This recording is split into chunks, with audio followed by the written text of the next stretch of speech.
Before we get to the story, I'd like to say thanks so much for visiting my new channel. I'm going to be uploading cosmic horror related stories every single day. So if that sounds good, please drop a like and don't forget to subscribe. It means a lot, especially when just getting started. I hope you enjoy the story. I listen to the ocean for a living. That's the simplest way to put it. The technical version is that I'm a marine bioacoustics researcher at a small independent institute off the coast of Maine, and my work involves identifying and cataloging the sounds produced by marine life. Whales, fish, invertebrates, anything that generates biological sound underwater. The ocean is extraordinarily loud once you know how to hear it, and understanding what's making the noise tells you what's alive out there, where, and in what numbers is the kind of work that takes years to do well, because the ear has to be trained the way any instrument gets trained, through repetition and attention and the slow accumulation of a reference library you carry in your head. My name is Okafor. I'm 38 years old and I've been doing this for 14 years. Our institute has 6 full-time researchers, a shared boat, and a hydrophone array we've had deployed across a stretch of deep water off the Maine coast for 8 years. The array feeds data continuously to our recording systems, and I listen to hours of it every day. At this point, I can identify most of what comes through on the first pass without pulling up a reference. Blue whale, fin whale, humpback, the particular acoustic signature of a large school of fish moving through the water column, the mechanical sound of a distant shipping vessel, the geological clicks and groans of the seafloor settling. I know what things sound like. That's the whole of what I've spent 14 years building. 8 months ago, I was going through an overnight recording on a Tuesday morning, and I heard something I'd never heard before. I knew what it was before I ran a single analysis. That's the part I keep coming back to. It was a routine Tuesday. I had my coffee and my headphones and the overnight file loaded, and I was moving through it the way I always do, cataloging what I recognized and flagging what I didn't. Blue whale vocalizations in the early hours, a characteristic low-frequency moan I've logged hundreds of times. A container vessel passing through the monitoring area around 2 in the morning. The particular grinding hum of its engine dropping in pitch as it moved away. The ambient sound of deep water at night, which has its own texture, its own quality of fullness. And then, in the deep background of the file, something else. I stopped. I backed up and listened again with my eyes closed the way I do when I'm trying to hear something cleanly without visual distraction. It was a pulse, a single slow pulse repeated at a consistent interval, sitting in the low-frequency range where I spend most of my professional attention. Low enough that most people would feel it in their chest before they heard it with their ears. I didn't reach for my instruments. I counted the interval between pulses the way a doctor counts a pulse before reaching for the chart, instinctively, because counting is the first thing you do, approximately 1 beat every 22 seconds. I sat with my headphones on, and I knew what I was hearing, and I knew what that rate meant. And I sat very still for a while before I did anything else.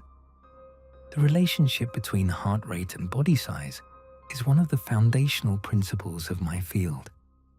Large animals have slow hearts because large hearts move large volumes of blood, and large volumes of blood require time to move. A blue whale's heart beats around 8 to 10 times per minute. An elephant's around 30 times per minute. A shrew's heart runs at over 1,000. The pattern holds across every species anyone has ever measured. A heart beating once every 22 seconds belongs to something that makes a blue whale look small. I sat in my office without moving for a while. Then I started running the analysis. I isolated the pulse from the background noise first, filtering out everything above and below the frequency band I was interested in until I had the waveform alone on my screen. It was biological. I didn't need a reference to tell me that. The shape of the pressure wave, the specific way it rose and fell, had a signature that cardiac pulses have, a signature distinct from geological activity and mechanical sources, and every other rhythmic low-frequency sound. I've spent 14 years cataloging. I've heard enough hearts beating through water to know what I was looking at. I ran a frequency analysis next and used the propagation characteristics of the signal to estimate where it was coming from. Not in the water column. The signal was coming up through the seafloor, through the sediment layer, attenuated by the passage through solid material but still present, still structured, still identifiable. I estimated the source depth at somewhere between 4 and 6 miles below the seafloor. I ran the size calculation last because I'd been putting it off. Heart rate, signal strength, transmission loss, through the water column and the sediment layer combined, source depth. The calculation has uncertainty ranges built into it, and I used the most conservative assumptions I could justify at every step. Even at the conservative end of the range, the number I arrived at didn't fit inside any biological category I'd ever worked with. It wasn't a large animal. It wasn't any kind of animal. The size the acoustic signature implied was geological, the size of something you'd put on a map, a living thing by every measure my training gave me, with a cardiac rhythm and a biological pulse the size of a landmass. I closed my laptop. I went outside and stood at the edge of the water. It was a grey October morning, and the ocean looked the way it always looks from the dock, dark and cold and full of its own business. I went back inside and checked my math. My math wasn't wrong. Adra's office is next to mine. We've known each other since graduate school, and she's been at the Institute for 6 of the 8 years we've had the array running. She's a marine geologist, which means she spends her professional life thinking about what the seafloor is made of and how it behaves, which turned out to be relevant in a way I couldn't have anticipated. I went to her office and played her the cleaned recording without telling her what I thought it was. I watched her face while she listened. She has the focused expression she gets when something unfamiliar comes through. Her head tilted slightly. All of her attention pointed at the sound. She asked me to play it again. I played it again. She asked where it was coming from. I told her, below the seafloor, 4 to 6 miles down. She asked what I thought it was. I told her what the acoustic signature indicated and what the size calculation produced. I said it plainly, without softening it, because Adra doesn't benefit from softened information, and neither did I at that point. She didn't tell me I was wrong. She asked to see the analysis files, and I brought my laptop, and she went through everything carefully and without rushing, which is how she goes through everything. When she was done, she sat back and told me something. She said the geological survey data for the deep section of our monitoring area was unusual. She'd been looking at it for a separate project, something about sediment composition at depth. The sediment layer below our array was denser than the models predicted, and the density increased with depth in a pattern she hadn't seen before and hadn't gotten around to investigating. She pulled up her survey files. The density profile she showed me had a boundary layer at roughly the depth my calculation pointed to, a transition between the sediment above and something below it that her instruments had characterized as dense biological material. We both looked at that phrase on her screen for a moment. Dense biological material, 4 to 6 miles below the seafloor. We didn't say anything for a while. There wasn't anything obvious to say. I went back through our 8 years of archived recordings. I found it in all of them, not just in recent files, in every file going back to the first recordings our array ever made. The pulse was there in every hour of data we'd collected, sitting in the background at the same frequency and the same interval, present the entire time. I hadn't heard it before because I hadn't been listening for it. You don't listen for something you don't have a category for. Now that I knew the frequency and the interval, it was impossible not to hear. 8 years of recordings, and it was in all of them. I contacted a researcher named Dr. Yael Brandt, who runs a long-term deep ocean acoustic monitoring program on the other side of the Atlantic. I'd corresponded with her before on unrelated work, and I trusted her methodology. I sent her a cleaned version of the pulse without any context and asked if she'd ever encountered that signature in her data. She responded 2 days later. She said yes, she had it in her archive, and asked where I was recording. I told her. She said her monitoring area was over 2,000 miles away. I sat with that for a full day before I said anything to Audra. The same heartbeat, the same rate, recorded on opposite sides of an ocean in data from 2 different monitoring programs that had never been compared before because there'd been no reason to compare them. Minor variations in the signal from traveling through different depths of water and different sediment compositions, but the same pulse underneath all of it. It wasn't one thing beneath the seafloor, below our array. It was beneath all of it.